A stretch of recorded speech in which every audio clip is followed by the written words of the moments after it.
until it all slipped backwards. It slipped backwards so badly that I almost lost everything, including my life. And here's my fuck-up story.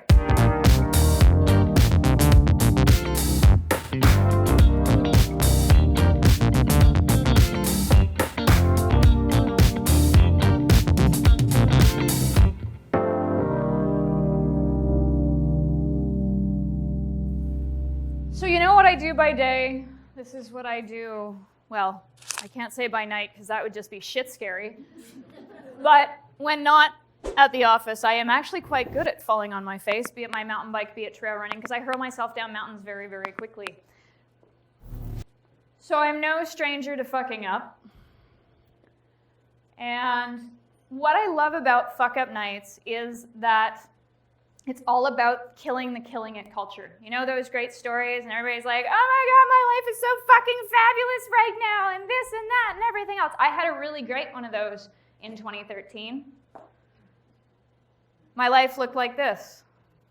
I had a company that was 3 years old. It was growing. I had a very deep and broad network. In fact, most people in the city, if you said my name, they probably knew who I was. And I could connect you to whatever you wanted. My social media posts, because we never show the fuck-ups on social media, I actually had people saying to me, because it was all filled with shots like this and off in the mountains, everybody's like, do you actually even work? So I had a pretty sweet life at the time. Until it all slipped backwards. It slipped backwards so badly that I almost lost everything, including my life. And here's my fuck-up story. In 2010, I started Big Bold Brand.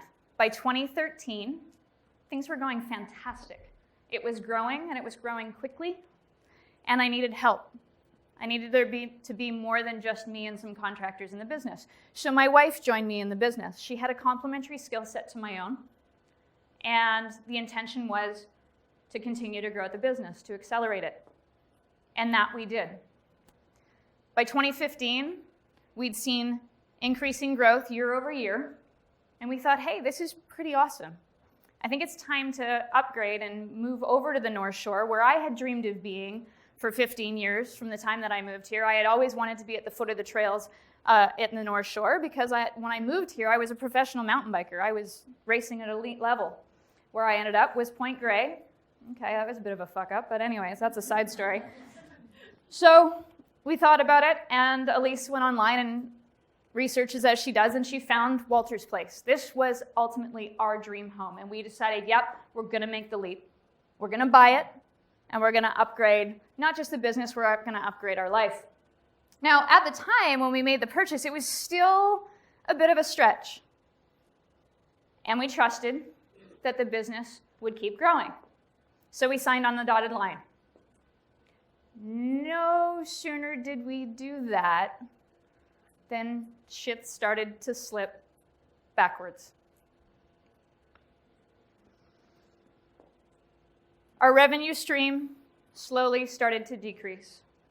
Our referral stream dried up. The phone stopped ringing. And when you put a new client in front of me, keeping in mind that when in the good old days of I'm killing it, my closing ratio was over 80% if sent a qualified client. I couldn't close a deal to save my life. The growth we had seen in the last 2 years slipped backwards. It went away. I stopped sleeping. I barely slept. It was less than a year out till we actually had to close the deal because we bought a pre-sale. We were waiting for it to finish. And the anxiety I started experiencing was like nothing I had ever experienced before. Now, I have been challenged with anxiety for a long time. It's actually a legacy thing in the women in our family. It's just there. But I had managed to mitigate it and deal with it in a healthy way through sport. Sport was no longer working. I started to tell myself stories. All the business success you've seen, oh, that's just luck. You couldn't sell yourself out of a wet paper bag. You know that expertise that you have? You can't sell it. You must be irrelevant. I got dangerous to myself. I had no idea how to get myself and my wife, who is now in the business with me, out of this situation. I put it all on my own shoulders. I built the business. It was my responsibility, and I got us into this. The anxiety morphed into depression. It had never gone there for me before. I had no idea. I felt nothing. It's the thing they don't tell you about depression. You actually feel nothing. I couldn't get excited about anything.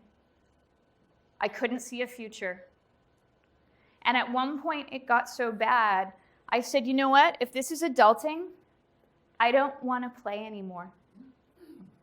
And Elise looked at me and she said, do I have to worry about you offing yourself? And I stopped. Remember, I'm feeling nothing, and I stopped in my left brain. And any of you who know me, I am not a left brain, non-emotional person. And all that was chirping was my left brain, and it was like, no, I don't think so. I hadn't actually thought about it.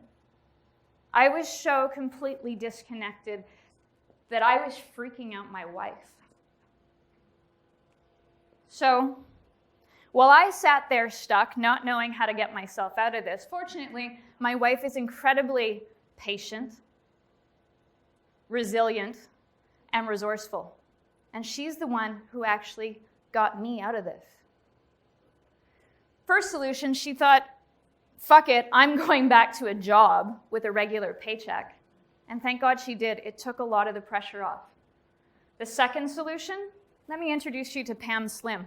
Notable author, amazing community builder, business coach, family friend, and Elise put a call into Pam. She was looking for that one person that she knew that could help me deal with me, help me turn the business around. Because ultimately, I'm an entrepreneur. The business is so much of my identity.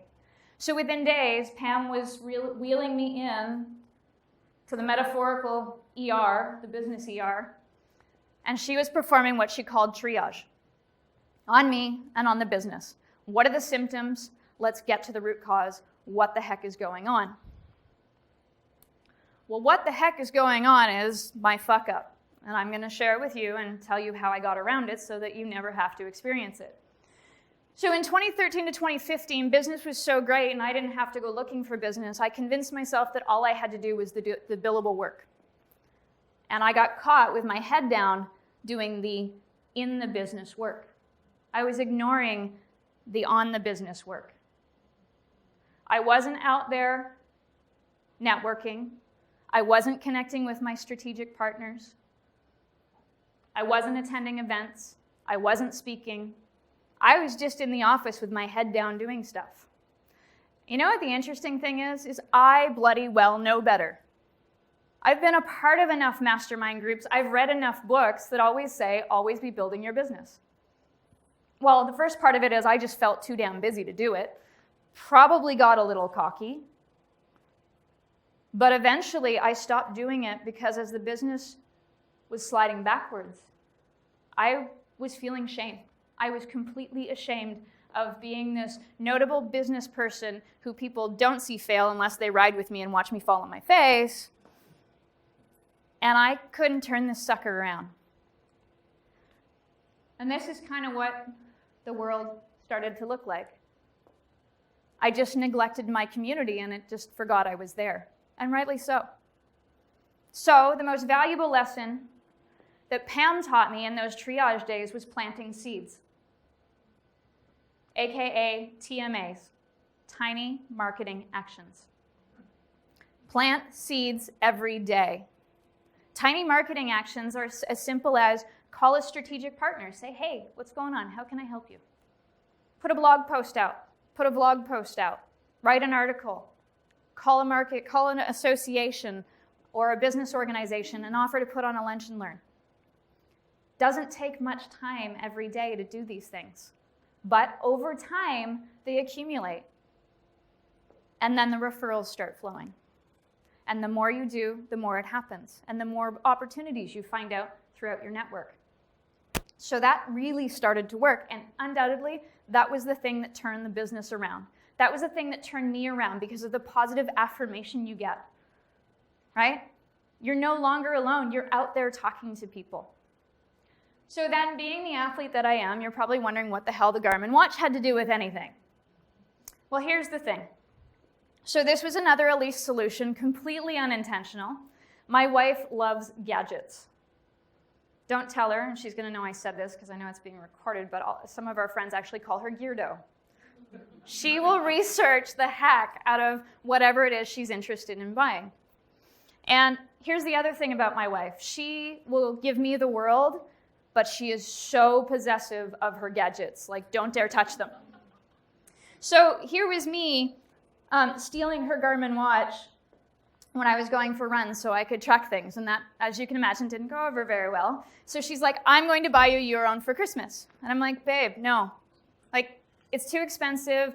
It's like it could fly a plane. I don't need all of the things that it does. I don't need to track my sleep hours. I don't need to track my quality of sleep. I don't need to know what my VO2 max is. I'm not racing anymore. Don't worry about it. I don't need to fly a plane. She wasn't having it. She bought me the watch. About 3 weeks later, here's me. I know what my VO2 max is. I know how well I've slept. I know how many steps I've done. I'm on my phone all the bloody time. Guess what? Checking all the cool stats. So one morning I wake up and I reach for my phone, going to check my stats, and I hear this mocking voice that says, oh no, honey, I don't need the gadget with all the gizmos on it because I won't use it. You don't even say hi to me in the morning before you reach for your phone to check your stats. Okay, so I was wrong. So what did I find out? Gamification works really well on Karley. So here's what I did. I went, so I like the hits of dopamine that I get when I achieve little goals. Whoops, sorry, go back one.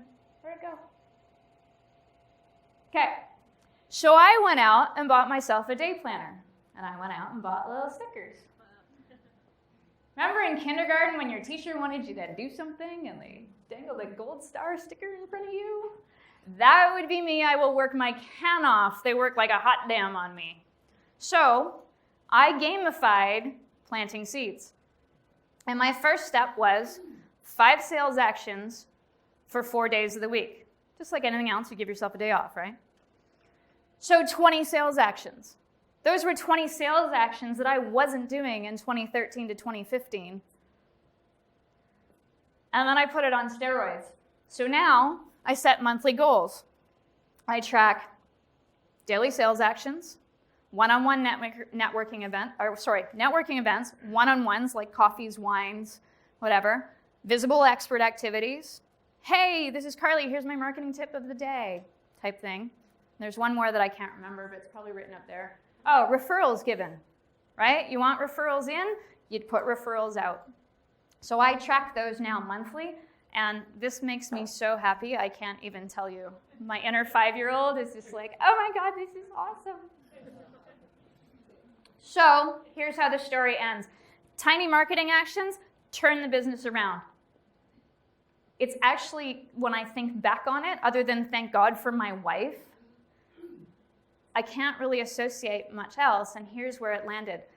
Within a year of working with Pam and integrating those tiny marketing actions, I not only gained back what Elise and I had grown the business to, I grew it another 30% on my own. So that how to grow money on trees thing, it kind of does exist, right? And I'm very happy to say this is our view every day. We closed the deal on the condo, and I couldn't have done it without her.